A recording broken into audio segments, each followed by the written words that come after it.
You're watching the Battered Fans Network. Chris, the Herons are back. Welcome everybody to episode number 261 of the Better Herons podcast. I am your host, Daniel Granada, and alongside me, as always, Mr. KBD. How are you doing, sir? Well, according to Mr. Krabs, I'm doing late as usual. Very punctual, Mr. Krabs. You must never have a tardy at work, ever. Well, the issue here is my internet doesn't.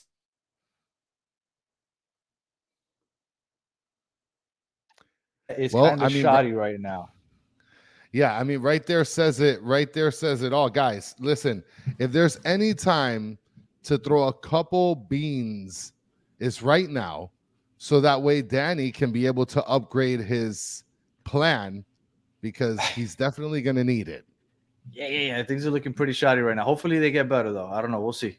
As right now, and the hurricane hasn't even gotten here yet. Yeah, I know. Thank God we don't have a show plan for Thursday. All right. Yeah. So let's get started quickly because we might have to end this quickly. So, Supporter Shield, MLS Cup. We are Supporter Shield champions. We are Supporter Shield winners. Is that a success, or is the MLS, because that's like the conversation on Twitter the last couple of days, is which one is more important? Obviously, I've told you before, I think the MLS Cup is more important. I didn't even care to win the Supporter Shield. What do you think is more important? I think it's just a weird thing. I mean, Sean is saying here, then they just lay fiber in Homestead. I'm in Homestead, so I'm good. Danny's in Kendall. Not in Homestead. Yes, I am not. So he's completely screwed. And Esteban Dito, I have something to say because you said, I hope I didn't jinx it, but it's good to see that BHOG hosts once again. Look, Esteban, I've been trying to reach out to you on Twitter. I can't find your page anywhere.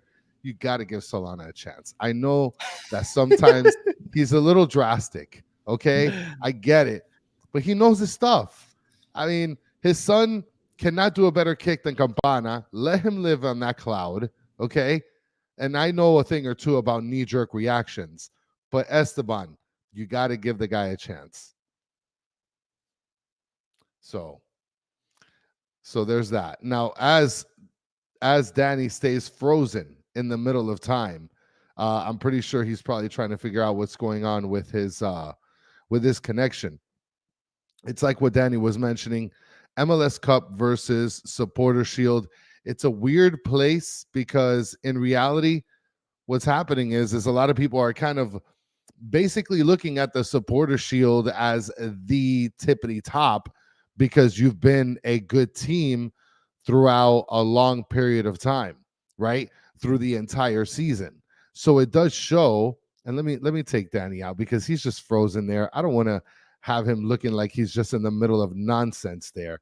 And Esteban Dito saying, no way that guy needs a full Santeria cleansing first. I get it, Esteban. Like I said, it's not easy to digest some of the things from Solana. He could be a little knee-jerk. I definitely appreciate it myself. Okay. But I can tell you that he knows his stuff. And you got to give him a chance, Esteban. He's a good guy.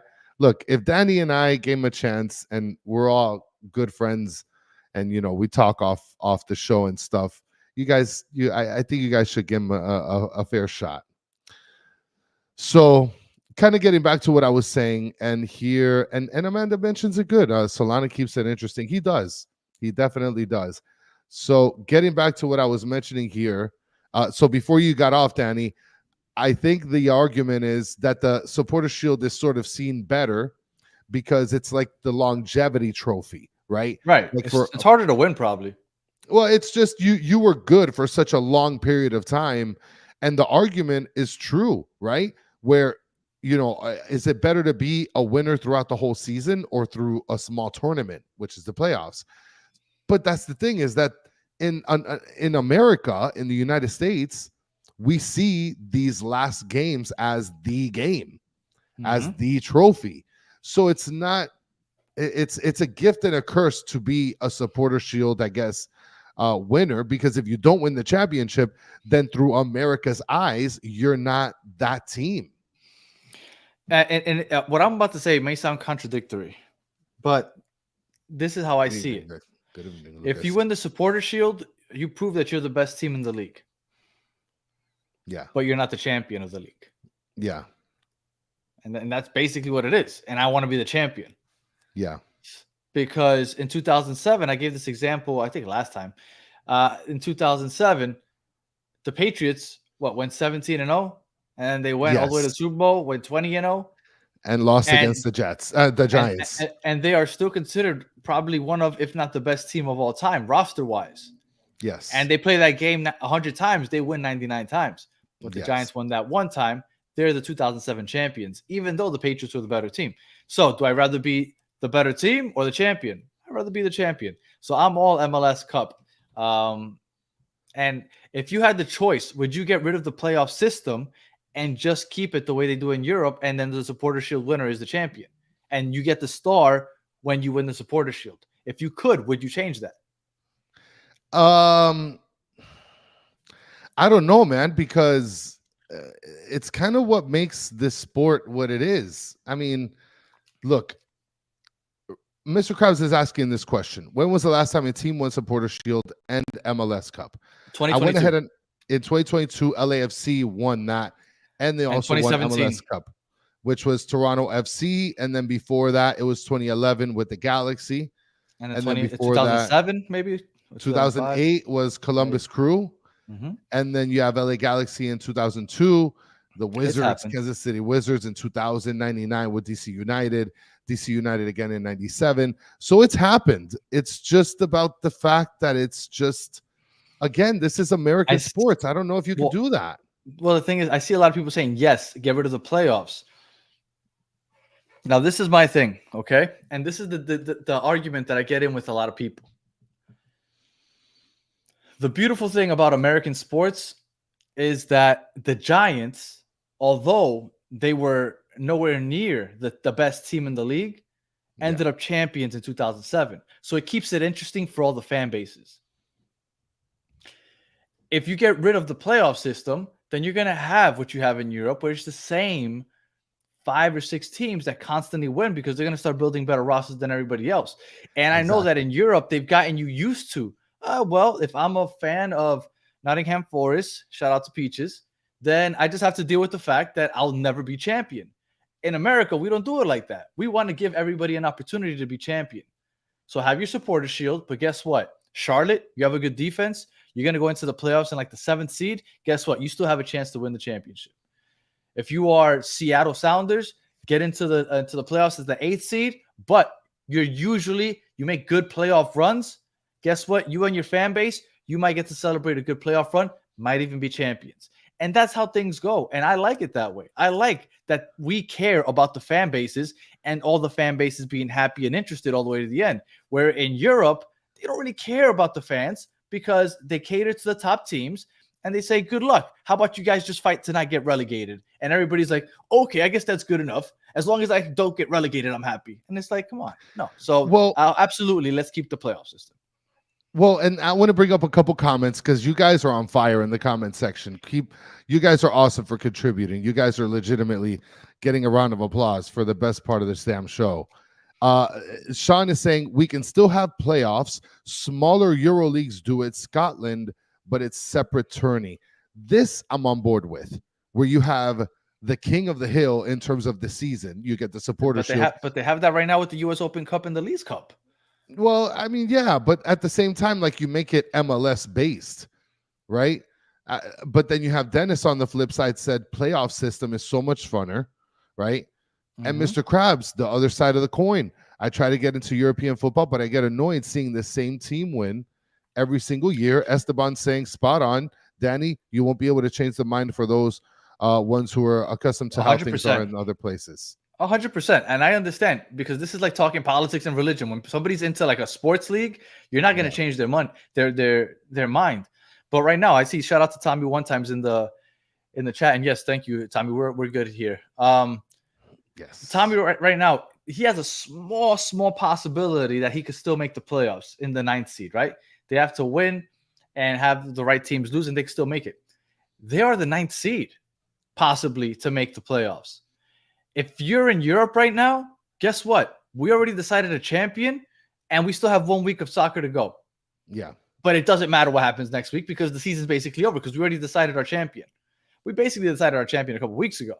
So nobody else has any interest except for the teams that are like, oh, maybe let me make sure that I don't get relegated. Outside of that, the season's over.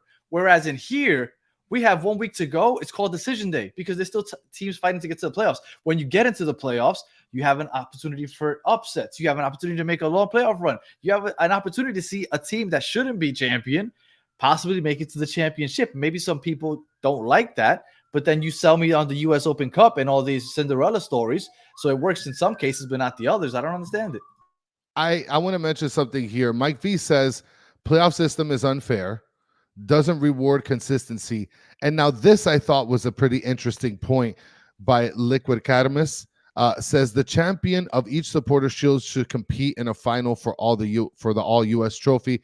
Very simple. That sounds interesting until I looked up the last 4 winners of the supporter shield.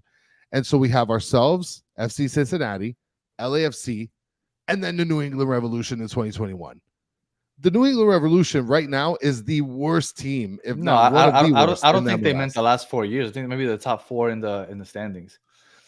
Could be. Okay. And then Mike V saying it doesn't reward consistency. Well, that's why they're giving you a supporter shield. You got rewarded for the consistency, but the champion, you have to win in the playoffs.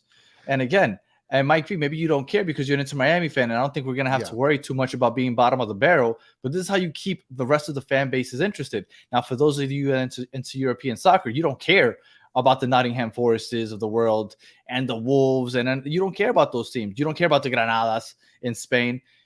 You only care about the top teams. But I think over here, we're trying to grow the sport as it is. And telling teams that they have absolutely no chance of winning is not going to help the sport grow. So we need to keep the playoff system. But and let me tell you, Danny, I was meaning to talk to you about this a little bit earlier when we were, meeting. MLS should have relegation. There's got to be an episode. Not. There's got to be an episode where we do that debate. There's got to be an episode where we do that.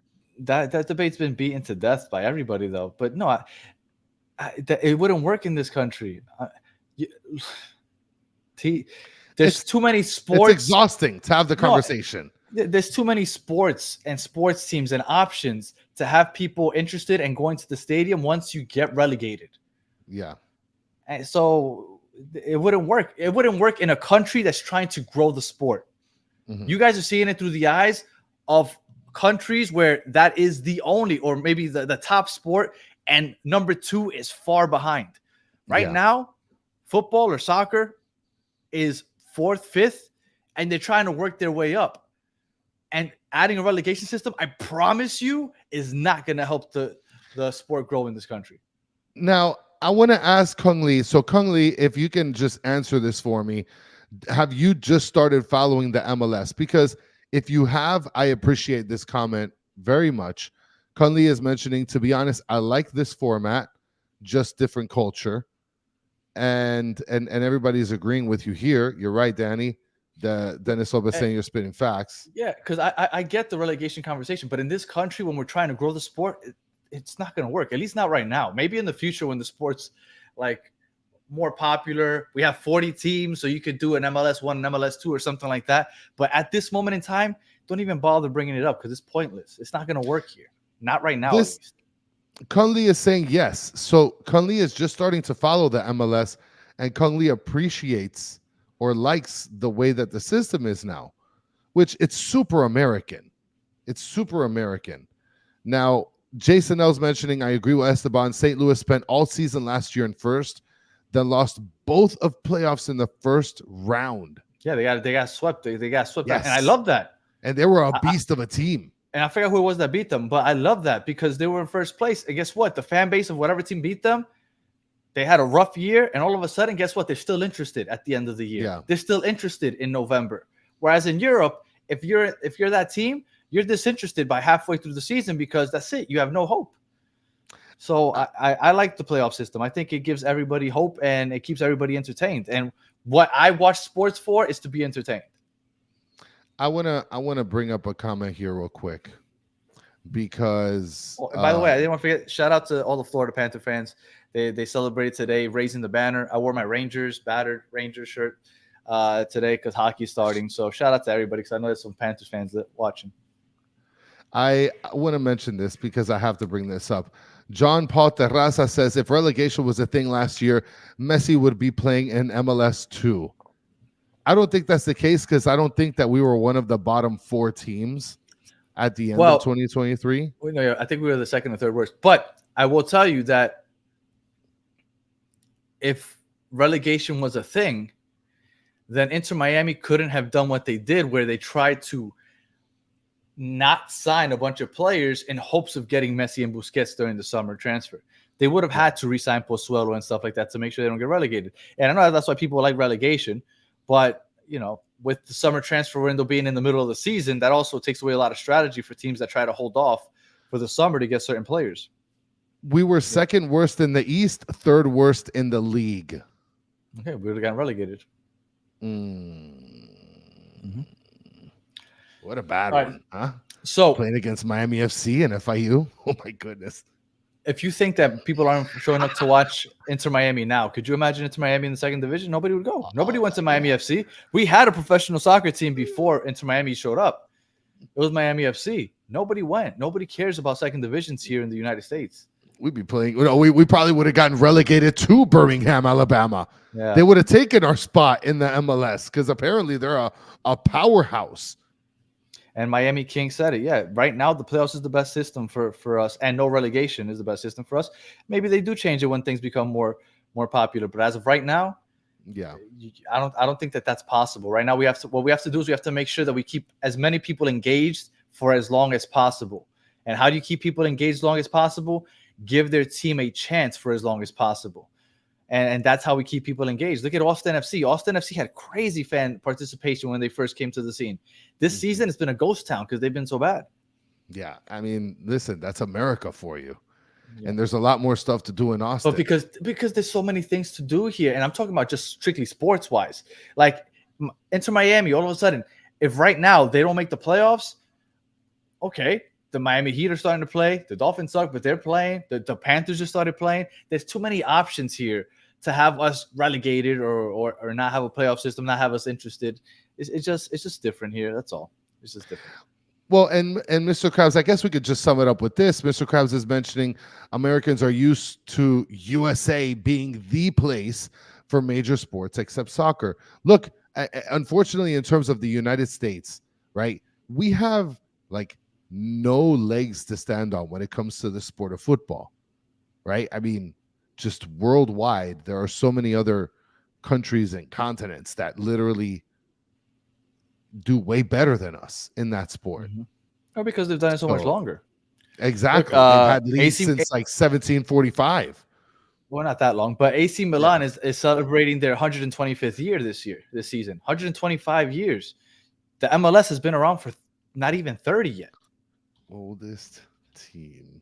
So I'm gonna have to look this up. So keep looking. Keep well, talking. So but all the soccer leagues have been around for over 100 years. So I mean, it's embedded in the soccer fan for those teams and those leagues to do things the way they have because they've been doing it for over a century. We're a brand new league. We're still growing, and I think some people forget that when they look at us.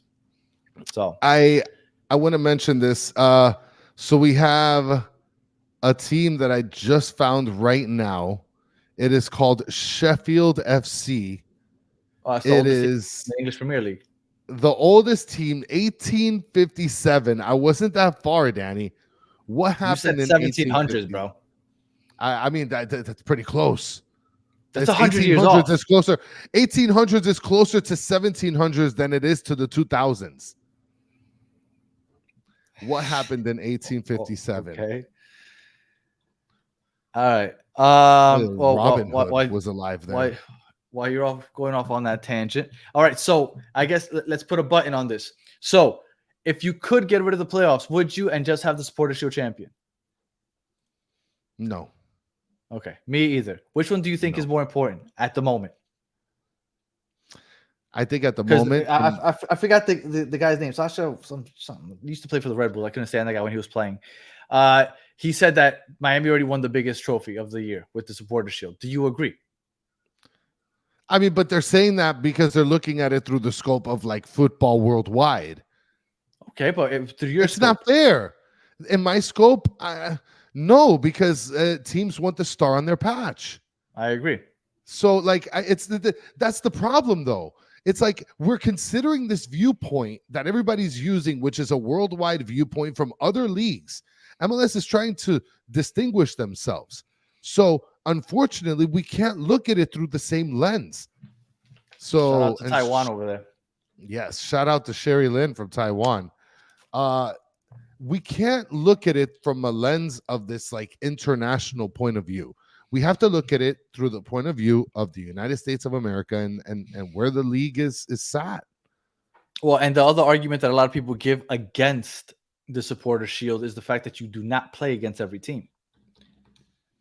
Whereas for example, in the EPL, you play 38 games, you play against every team. Same thing with La Liga, you play against every team. Here, we do not play against every team, but a lot of that has to do with travel, because you have to travel such far distances from the East Coast to the West Coast. Imagine us having to travel to Vancouver, Seattle, and Portland 3 different times of the year. That's a long trip. So I get why it's also difficult. I think eventually, I've never heard the rumor.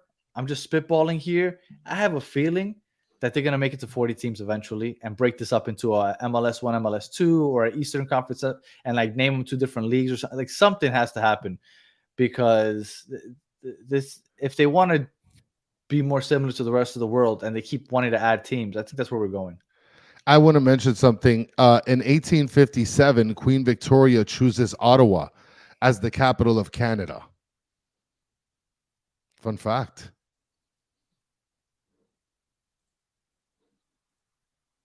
And New York banks closed and didn't reopen until December 12th. Who says you don't get your info here, guys? I love history, so I could just keep doing this all freaking day. You can go on your math tangent. Let me go on my history tangent, talking about 1857, baby. All right. All right. So that's it for the MLS. Now, let's go on to the awards. So we had some nominees for some awards. Awards were the nominees were announced. Was it yesterday or today? I already forgot. I think it was yesterday. Let me see. All right. Well, I believe it was these are the Inter Miami players that were nominated for MVP. Messi and Suarez were the 2 nominees. For Coach of the Year, obviously Tata. Now, I don't even understand what this is. Impact Award, Drake Callender was nominated. What the hell is the Impact Award? I have to look into it. I don't really understand what exactly that means, but Drake Callender is up for that one. Newcomer of the Year, Luis Suarez and Matias Rojas. Comeback Player of the Year, Ian Frey, which I think that should be. Hopefully he gets that, because I don't know. I'd have to look to see if the comeback from the injuries and everything that he's made, that's one that I want, that one more than MVP. Young Player of the Year, Diego Gomez and Federico Redondo. I think Yannick Bright should have been in that. Defender of the Year, Jordi Alba or Thomas Aviles. I think that Thomas Aviles there is a joke. And then Goalkeeper of the Year, Drake Callender. Dudes miss more games off a yellow. I mean, this guy, they should have a yellow card award. Yeah, I think it's kind of wild that they put him in there. Yeah, and don't get me wrong, I've said it a million times. I think when he is strictly defending, whether it be one-on-one or somebody in the box, I think he does a good job. But overall defender, with his lack of discipline and his lack of ball possession and turning the ball over when the ball's at his feet, I would not put him there. I'm surprised that he is on that list. Yeah, it's pretty brutal. All right. So, and I see some other people are asking why Thomas Aviles is there also. So I'm not the only one. Yeah, I mean, Nicholas saying sorry for Aviles. I mean, Soccer Daddy mentions a good point. He is good defender, though. I mean, it's true. He is a good defender, but but he can't stay out. He can't stay out of the yellow book. Yeah, man. I feel like if you're leading the league in yellow cards, I don't know if you can be considered the best defender. You can be considered the most aggressive defender. Well, I mean, any surprises? The biggest surprise to me is, I guess, Thomas Aviles as defender, and then on top of that, to be able to put Young Player of the Year, I guess putting just Diego Gomez and Federico Redondo. I mean, we also have other players that are young. I would have put Bright before I put Redondo. Well, I feel like Bright's been more effective for a longer period of time. Redondo, I guess, in the beginning of his time, Redondo has was pretty flashes. effective. Yeah, he does. And he was pretty consistent for like 2 games. So I love that Drake Calendar's on there twice. I love that also. I'm not sure what the impact award is exactly, but the fact that he won the Supporter Shield for us, I think that just give it to Drake Callender. I have to see what the other nominees for that are. Tata Martino, I definitely think he should win Coach of the Year because nobody, and I'm sorry if you tell me that you did, I will call you a fibber because I do not believe you. If you told me that you thought Tata would go ahead and the month and a half that he was with Messi and Suarez only lose one game and literally not tie, but win every other game. Like, I'm sorry, that right there alone, I think won him the Coach of the Year. So I definitely think he's a shoo-in for that. And tomorrow at 9:00, I said I'm going to make my case for Messi being the MVP, why he is the MVP, and we're gonna do that at 9:00 tomorrow. So make sure you tune for that. How many of these do you actually think will win? I think the MVP is going to be won by one of the two, most likely by Messi. I agree. I feel like that we're not going to win the Coach of the Year. We're not. I don't think we're going to win that. I don't think we're going to win that. I think that everybody's got a boner for Wilfred Nancy, to be honest. No way. No way. Tata won the Supporter Shield. I would tell you that Messi was out for 2 months, and everybody brings that up. I think that he should win it. I just think that everybody's got a Wilfred Nancy boner. No way. If it wasn't for Messi missing so much time, I would agree with you. Because Messi missed so much time, and Suarez also, I think that helped Tata's case, and I think he's going to win it. I think for the Audi Goals Drive Progress Impact Award, I don't even know. I like what are the qualifications for that? Newcomer of the Year, I feel like Luis Suarez is a shoo-in for that. I agree. I think Messi gets MVP and he gets Newcomer of the Year. Now, the Comeback Player of the Year, I don't know who's listed with Ian Frey alongside with him, but biasly, I would say Ian Frey because think about it. I mean, he got knocked out last year in Leagues Cup, came in and made a huge impact. So I would say Ian Frey is entitled to that. Young Player of the Year, I would also give it to Diego Gomez because he's not only consistent, but he's also shown a lot of really, really good things. Defender of the Year, I mean, Thomas Aviles has no right to be there. And I don't think that Goalkeeper of the Year, I don't think that Drake Callender is going to do it. I don't think he has enough clean sheets to be able to pull that one. But the Defender of the Year, I think Jordi Alba has a chance.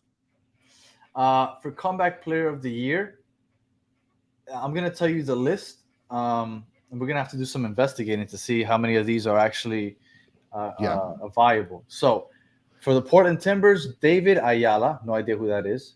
For the New England Revolution, Brandon Bai. For the Philadelphia Union, Leon Flack. Inter Miami, Ian Frey. Toronto, Richie Laurier, no idea. Minnesota, Robin Ladd. NYCFC, Maxi Morales. The Red Bulls have 2 players, Lewis Morgan, which we all know and love, and Serge Noma. And this is for the Audi Goals. No, this is for the Comeback Player of the Year. And Eddie Segura for LAFC. So it's 1, 2, 3, 4, 5, 6, 7, 8, 9, 10. 10 players nominated. This, I think Ian Frey has a solid chance just because of the injuries that he's coming back from. Multiple. So it's not just one. I mean, obviously you can only count the one, I guess. But I mean, look, if you look at the bona fides in terms of like what he's contributed since returning and how many injuries he's faced before then, I mean, how can you not give Ian fucking Frey that damn award? I agree. And by the way, is Drake Callender going to win an Audi for that? Even though it's like sponsored by Audi? I think they win a car for that, yeah. By the way, in 1857, the first phonograph was patented by a French typesetter. It's the earliest known device for recording sound. That's interesting, man. Think about it. The phonograph recorded sound. Look, this is a sound recorder. If it wasn't for the phonograph, this wouldn't exist right here, this microphone. That is true.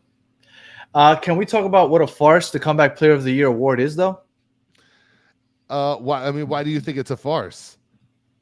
Do you remember who won the Comeback Player of the Year in 2022? I remember it was a freaking useless player. I forgot who it was, man. I will remind you, and somebody in the chat might remember also. In Hold 2022, on. the comeback Uh-huh. player of the year was Gonzalo Higuain. Yes, that's right. I remember because I told you that he got his knees blown out. And he didn't. He got benched. No, And got his he knees came blown out. he came back from a benching, and he ended up winning comeback player of the year. That is the biggest joke of all. If people are saying that they're trying to give Messi an award, I've never seen somebody want to give an award bad enough to a big name in my life. You know what it is to give him comeback player of the year, where all he did was come back from being benched by Phil Neville? That was ridiculous. Let's just keep it a buck, okay, Danny? He had his knees blown out, He absolutely did recovered not. He was magically. benched. Pozuelo showed up, saved his season, and he magically wins comeback player of the year.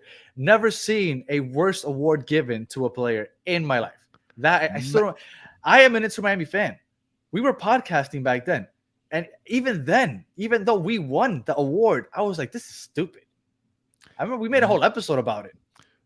Magically rose from the ashes, Danny, with his knees in that condition, and took the league by storm.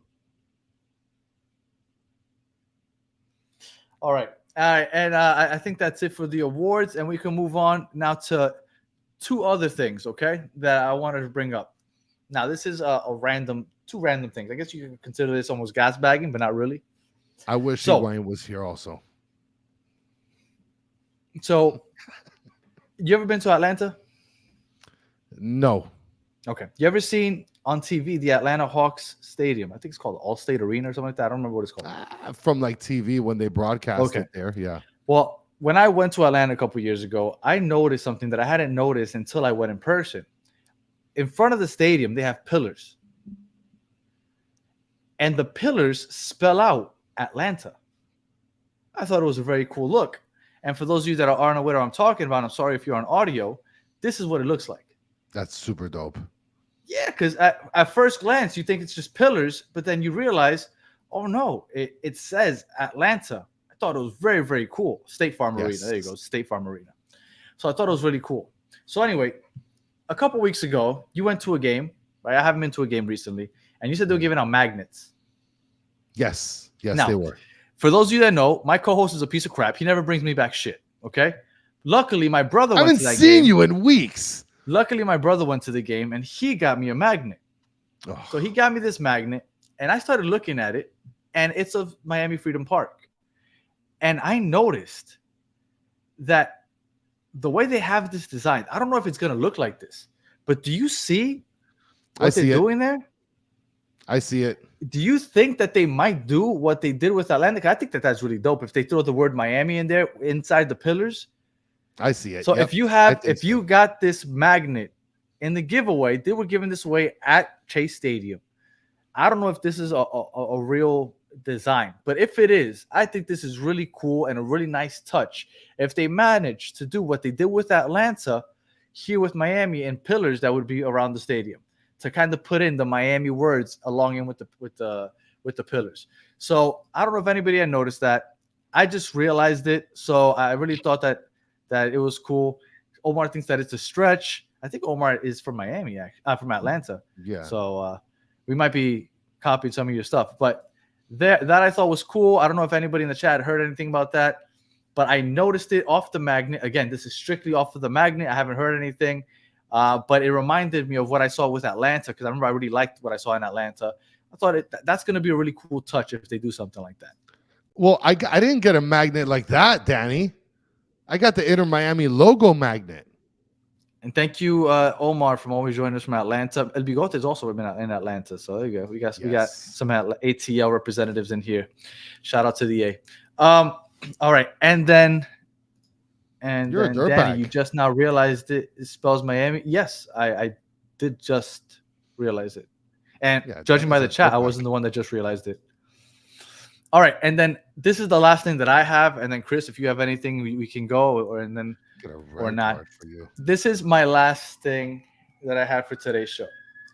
Now, when I was a teenager, I know Chris, because Chris still uses Curve, the Cologne Curve. No, I Because don't. Are you kidding me? Chris is still a What? teenager. What? Because all the teenagers back in the late 90s were using Curve. Chris is I still did using have Curve then. Everybody had Curve. Everybody had Curve back then. If you are in your mid to late 30s or early 40s, you were using Curve in middle school and high school also. Listen, I have a picture of my Cologne collection. I could post it up right now if you want. So Curve was something that I used to use. All right. Now, I drifted away from Curve for a couple of months because for some reason I decided that I wanted to try out the Michael Jordan cologne. You remember that Michael Jordan cologne? Yes. It was horrible. Yes, smells horrible. Awful. I went right back to Curve. The reason I bring that up, Messi apparently is dropping his own fragrance. It's going to be the Messi cologne. What are the chances that this is better than the Michael Jordan cologne? I think not, because his drink is garbage. Oh, God. We're not talking about the drink. I'm talking about the smell. Yeah, but imagine if he's making sports drinks and they're garbage, then his freaking colognes are going to be trash. I can see what Chris is doing right now. Chris is working hard to get that picture of the cologne. Yes, I am. Am I right? Yes, I am. Yeah, that's what I thought. Yeah. I figured. Okay. All right. Well, I have a feeling that this is going to be something that is targeted towards obviously big Messi fans. But I don't know how successful it's going to be because, I mean, they got me to buy a bottle when it was the Jordan thing when I was in middle school, but it didn't last long. I don't know how long this is going to last because I'm really surprised that Messi's really diving into all these things, because I thought that Messi would be the type of person that would kind of just like get into ownership, right? Own a part of Inter Miami and kind of just chill. I am really surprised, which isn't a bad idea. It's smart because he knows you put Messi's name on something, it's going to sell. But I wasn't expecting him to come out with his own drink, now his own fragrance. Like, what do you think is next? Because I did not think that Messi was going to be doing all this stuff, but it looks like he's really capitalizing on his name.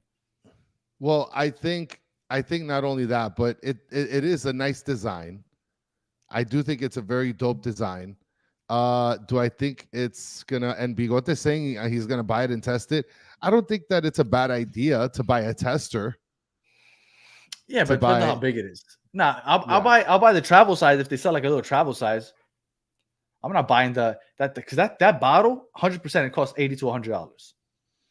Yeah, I wouldn't buy it if it costs that much, unless it Sean smells. Callahan, this is a great point. Yeah, Beckham has showed him the way. Okay, yeah, because Beckham is a for sure an entrepreneur. I want to say something here. Mitch says Chris uses gray flannel from Navarro Pharmacy.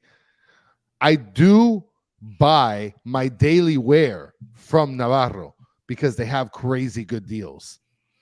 And just so everybody knows, I used to work for the district offices of Navarro Pharmacies, and I know what they do when they purchase these colognes. Now, I'm not sure how exactly or where they're tested, where they get a grade of A, B, and C or whatnot. Once it is a low enough grade where Macy's doesn't want it, they sell them to Navarro. Now, they're not fakes, because a lot of people are like, oh, Navarro sell fakes. They don't sell fakes. They just sell lower grade. It still smells, but maybe it doesn't last. I know it's a lower grade. I'm not sure why or how it's a lower grade, but it's a lower grade. And that's how the whole Navarro thing works. Listen, for you dirtbags like Danny that think that I'm using Curve or like that cigar bottle, this is my collection here of colognes. I was able to take a picture of a couple of them earlier, I guess this month. The angle is terrible. How did you take that picture without your reflection? It looks like a ghost is taking the picture. No, I think I'm back there in between the door with a black shirt, maybe somewhere. Oh, I thought or maybe doorway. Is that you? Maybe there's a ghost. Yeah, I mean, I don't know. I thought that was the doorway. No, I think I can see you now. Okay, I thought that was the doorway. I was like, who's taking this picture? Okay. Yeah. So those are my colognes. Okay. I don't have no Curve there. I don't have no cigars. No, Mr. Krabs, they're not Cuban colognes. If anything, the one on the top right, the one that's all by itself, is like an Arabian cologne that a lot of Cuban guys are just starting to use. So, All right. I think that we are Spice yeah, Bomb. the Polo. Listen, the Polo. Yeah, the Spice Bomb is fire. The Polo, I actually got it from Navarro because it was super cheap. It was on sale, and I wanted sort of a fall smelly cologne. You got to have some of these in seasons, baby. I Like I only used use to. one. Yeah, I mean, I had what is this? It's the Burberry. Burberry. I used that during the winter. Come on, guys. I usually just stick with one. Yeah. I used to use the Aqua de Gio, and then I forgot the name of the Jean Paul Chiquer, the one that's like a body figure.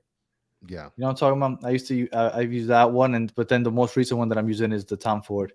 Well, But yeah, that's I what don't. I usually just go with one that's at a what they're time. saying. Well, one at a time until you waste it. Yeah, and then I like, okay, do I want to stick with it for another couple months, or do I go with something else? Because I use it every day. Yeah. And then once it's done, I go out and I get another one. But I don't have like several. I'm like, ooh, which one am I going to use today? No, I stick to the one. Well, this is a good question. Me, M asked, which do you use for the games? My favorite in that cologne thing right there is actually the one on the bottom left, which is the Coach one, and the K one in the middle. Those are my two favorites. But that's not fair. You buy these at Navarro, they're not cheap at Navarro. No, if you're no, buying, those. if you're buying like the no, real those, deal, it's expensive habit. No, those I didn't buy in Navarro. Like out of that collection there, I bought the only one I bought at Navarro was the Polo, and then the top left one, which is the Alien one, because it was a really good deal. It was like for $70. It's typically for like 100 and something. So I had to get that deal. No, man, I go and I got my one bottle, I spray, and then I'm out the door. Now, how do you spray? Do you like spray in the air and like walk through like some people No, do? dude. Okay. I have a certain pattern. Like I take the cologne, and this is awful for people that are on audio. So I take the cologne, left neck, right neck, back neck, wrist, rub. No, don't rub. Don't rub. You rub and you. Well, I know that's the worst part. When I do the good colognes, I don't rub. When I use my crappy daily, I do rub. So I do bam, bam, rub, shoulder, chest. Oh, and back. I never put my colognes on my clothes. Yeah, you what? I don't like putting it on my clothes. I just put it on my skin. I don't like putting it on Well, my I clothes. mean, it's supposed to be put on the skin because it like exuberates out, right? So I get that. Yeah, no, I put it in my forearms when we're just gas bagging at this point. All right. Yeah. And then Bigote is giving us some advice here. You got to put it on your elbows and back of your knees. Yeah, no. Oh, nice. Okay. You know what I do though? I put it on my hand sometimes, and then I kind of just crunch it into my beard because I don't. For those of you that have beards, smells stick to your beards for a long period of time. Like if you eat pizza, I'm smart. You're smelling pizza the rest of the day if you're eating pizza. Yeah. So, I kind of just add the cologne to the beard, and it sticks with you for a while. What? Tati, it's not queer talk. So men can't put smelly stuff on themselves? Am I supposed to just walk around with a man musk? Like, oh, no cologne for me. I just smell like man. Omar's asking, y'all don't just take an Axe spray to the shower? No. When's the last time anybody used Axe? I never used it, period. You know what I want to do? I do want to start doing? I want to start exfoliating. Oh, you're awful. I mean, I can't say anything because I put a black mask sometimes. I put a black shit for. I put the black mask and I keep it on for 15 minutes and it like sort of smoothens. I guess it exfoliates, but like the way that you said that, I don't say I'm gonna exfoliate. Well, I mean, I called it what it is. Look, my skin is just. I have a skin condition where my skin is very dry and it gets red, and so I need to start taking better care of myself. So I want to start exfoliating. But whatever. All right, that's it. We're gonna stop the gas bagging tomorrow. Make sure that you tune us at 9:00. We're gonna be talking about Messi and why he is the MVP. I'm gonna have here a couple stats for you to try to make it almost an undoubtable the case, and then I might have some people push back. I think Solana, which hates the fact that I say Messi's the MVP, will be joining us, and we'll see what he has to say. And anybody in the chat, I hope that you guys join also, because I'm going to try my best to defend Messi in this case. And then one more thing, at 10 o'clock or in 9 minutes, I'm going to be going live on the Battered MLS fans. For those of you that are just soccer fans in general or U.S. men's national team fans, we're going to have somebody from Chicago and from Columbus join us to talk about Greg Berhalter being hired by Chicago as the new head coach. It's going to be a short mini episode. We're going to talk about Greg Berhalter, his past with the Crew, what the Chicago fans are thinking. It probably won't go too long, but if you have nothing else to do in the next 8 minutes, jump on. Battered MLS fans will be on there, and we're going to have a good time over there for probably like 20 minutes. I can't imagine that's going to go longer than that, but please join us there if you have nothing else to do also. Chris, any final words? Just one more thing. The SS Central America sinks off the coast of the North Carolina with the loss of 425 lives, September 12th, 1857. Until the next one, guys. Have a good one.